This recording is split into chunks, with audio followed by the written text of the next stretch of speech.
Shalom a todos, que o Eterno possa abençoar vocês. E hoje a gente vai trazer um estudo breve para falar sobre essa festividade que está ocorrendo, uma festa maravilhosa do Eterno, o Yom Kippur, ou conhecido em hebraico como Yom HaKippurim, o Dia das Expiações, que o Eterno criou para que o seu povo pudesse se arrepender daquilo que é transgressão, daquilo que ele faz de errado contra o Eterno.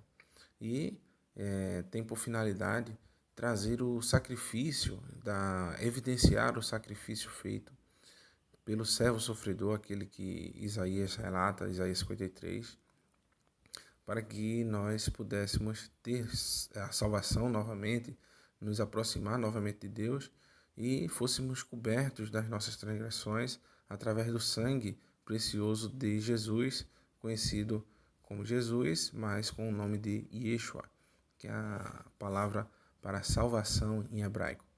Essa salvação foi nos trazida com um grande sacrifício, que Yeshua veio trazer a partir da sua vinda, cumprindo as 3 primeiras festividades bíblicas, as 4 primeiras, perdão, que é a festa da Páscoa, a festa dos pães asmos, primícias e, por último, a festa de Shavuot, que é a festa de Pentecostes.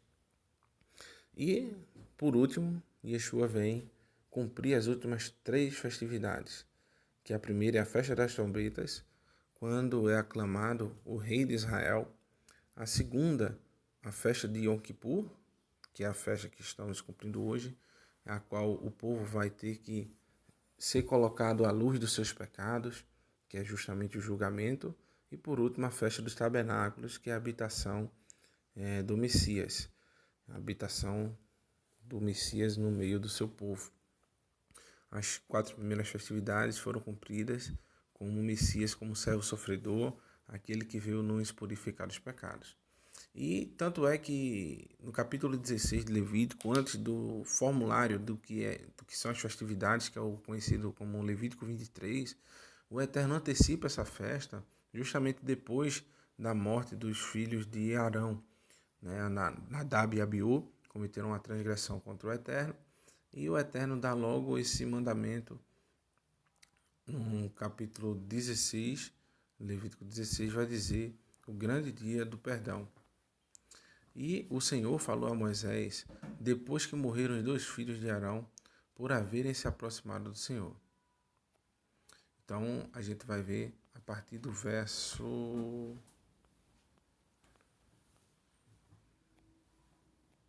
29, vai dizer o seguinte: e este é um decreto perpétuo para vocês. No 10º dia do 7º mês, vocês se humilharão a si mesmos e não poderão realizar trabalho algum, nem o natural da terra, nem o estrangeiro residente, porquanto neste dia se fará propiciação por vocês, para purificá-los. Então, perante o Senhor, vocês estarão puros de todos os seus pecados. Este lhes será um sábado de descanso, quando vocês se humilharão por um decreto perpétuo.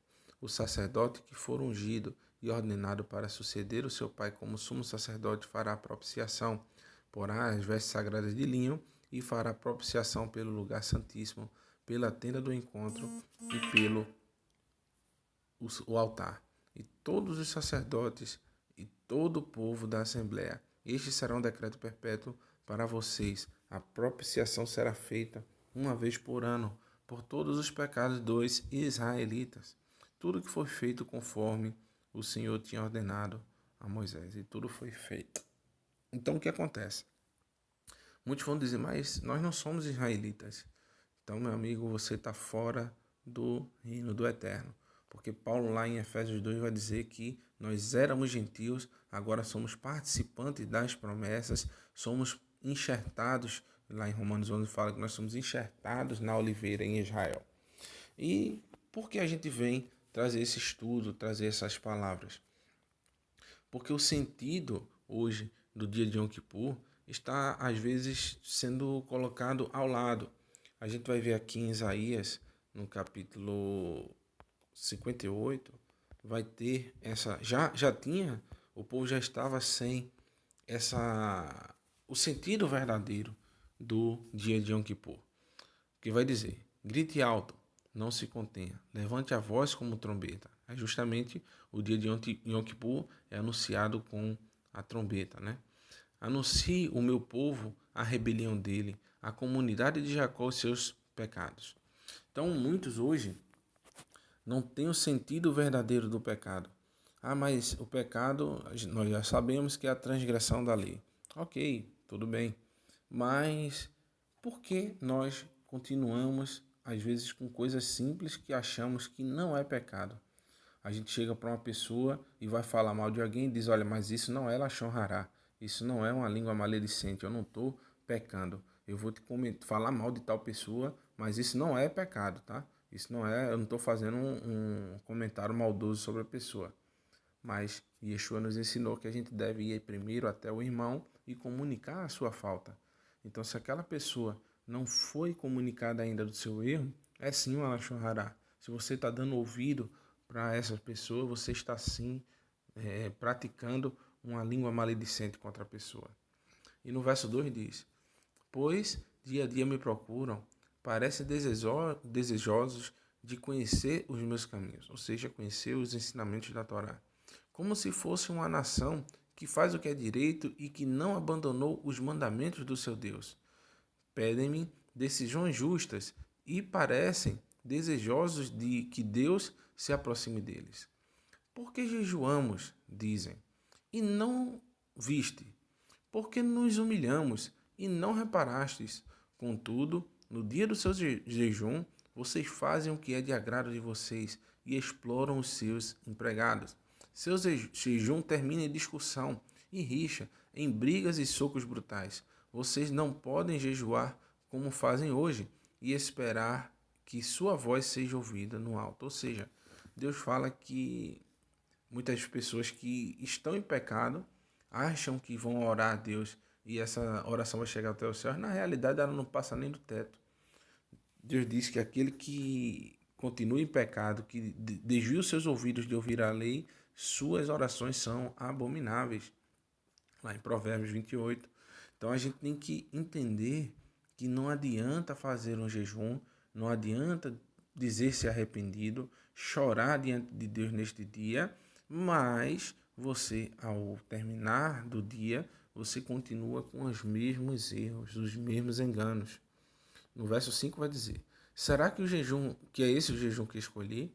Que apenas um dia o homem se humilhe, incline a cabeça como um junco e se deite sobre o pano de saco de cinzas? É isso que vocês chamam de jejum? Um dia aceitável ao Senhor? O jejum que desejo é este: soltar as correntes da injustiça, desatar as cordas do jugo, pôr em liberdade os oprimidos e romper o jugo? Não é partilhar sua comida com o faminto, abrigar o pobre e desamparado, vestir o nu que você encontrou e não recusar ajuda ao próximo? Aí sim sua luz romperá como alvorada e prontamente surgirá a sua cura, a sua retidão irá diante de você e a glória do Senhor estará na tua retaguarda. Então, o que é que o Eterno quer dizer com isso?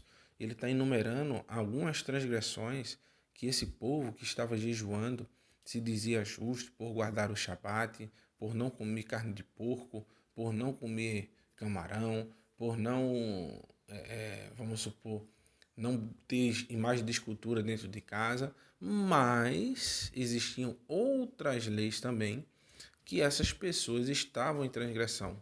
O que eu vejo hoje, até eu me coloco no meio, uma das piores coisas que acontece no meio dos que se dizem crentes é o pecado da língua maledicente. Tiago fala que aquele que controla a sua língua controla todo o corpo, porque como uma centelha de fogo incendeia todo o bosque, assim é a língua daquele que não se controla. Então, para finalizarmos, vou pegar uma pessoa, um exemplo aqui, de um servo que, sim, mostrou frutos de justiça, um fruto de arrependimento. É a palavra que está em Lucas 19, verso 1, que fala sobre Zaqueu, o publicano. E Yeshua entrou em Jericó e atravessava a cidade. Havia ali um homem rico chamado Zaqueu, chefe dos publicanos. Os publicanos eram judeus que se venderam a Roma. Eles tiveram a cobiça como uma dos seus pecados mais latentes. Essas pessoas cobravam impostos do seu próprio povo, subjugando o seu próprio povo. E esse homem, ele estava rico já, de, já tinha alcançado o ápice do seu desejo desenfreado por riqueza. E o que acontece? No verso 3 vai dizer, ele queria ver quem era Yeshua, mas sendo pequena estatura, não conseguia por causa da multidão. Então isso é um reflexo, irmãos, do que é a Techuvá, do que é o retorno. Você, sabendo da sua posição, sabendo do que você é, as pessoas o olham pelo que você tem e não pelo que você é. E Zaqueu aí era pequeno, tinha uma baixa estatura, e veja onde ele vai se refugiar. Assim correu adiante e subiu numa figueira brava, para vê-lo, pois Yeshua ia passar por ali. Agora, o que representa a figueira? Quando Adão e Eva tiveram o pecado original, eles pecaram a primeira vez, né? Eles se cobriram, eles andavam despidos, eles se cobriram com a folha de figueira. Israel é referido como uma figueira, e Yeshua fala isso, né? Quando vocês virem a figueira florescer, sabei que está próximo o fim. Israel é tido como uma figueira. Então, o que é que isso nos denota? Que cobrir-se com a figueira é você querer cobrir com as suas próprias justificações. Então, quando Yeshua vê isso, veja o que Yeshua fala para ele.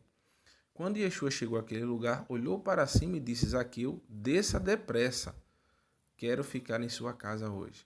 Ou seja, Yeshua está mandando nós deixarmos de querer nos justificar. Nós não podemos justificar-nos a nós mesmos e principalmente querer justificar os mandamentos de homens, né? Com aquilo que os homens trazem. Que era isso que isso representa, você querer se cobrir com a figueira, é você querer se justificar. Tanto que quando Adão e Eva pecaram, eles ficaram querendo se justificar um com o outro. Não, porque foi a serpente que me enganou. Não, porque a mulher comeu e me seduziu. Então, um querendo jogar a culpa para o outro, inclusive Adão colocando a culpa no Eterno, dizendo, olha, a mulher que tu me deste, que fez eu comer isso aí. Ou seja, que a culpa não era de Adão, e sim do Eterno que deu aquela mulher para ele. Então, Yeshua manda ele descer depressa. Olha, Zaqueu desce depressa daí. Sai rápido desse meio de querer se justificar. Porque eu quero comer na tua casa hoje. Ou seja, eu quero que você faça uma limpeza na sua casa para que eu possa entrar. E aí é que vem o importante. Então ele desceu rapidamente e o recebeu com alegria. E todo o povo viu isso e começou a se queixar. E ele se hospedou na casa de um pecador. Mas Aqueu levantou-se e disse ao Senhor, olha, Senhor, estou dando a metade dos meus bens aos pobres, e se alguém extorquir alguma coisa, devolverei 4 vezes mais. Isso aqui, irmãos, é um prenúncio de que Zaqueu estava voltando a Torá, voltando a obedecer ao Eterno, porque é o mandamento de se você roubou, você deve devolver 4 vezes mais aquilo que você retirou de alguém. E ele estava dando a metade disso ainda aos pobres, ao necessitado, porque ele fazia vistas grossas àqueles que tinham fome. E Yeshua disse-lhes, hoje houve salvação nesta casa, porque este homem também é filho de Abraão, pois o filho do homem veio buscar e salvar o que estava perdido. Então, irmãos, Yom Kippur não é só um dia, Yom Kippur é depois desse dia, porque ano que vem você vai ter que prestar contas do que você se arrependeu, daquilo que você disse que era errado e que se você vai continuar praticando, aí é uma escolha por um caminho muito triste que o Eterno há de trazer juízo sobre toda a terra. E se você está confessando hoje que está cometendo certos tipos de pecado, hoje é um dia realmente da gente buscar não fazer mais. Que o Eterno abençoe a todos e dê cada dia mais a sua sabedoria, seu amor e sua shalom. Amém.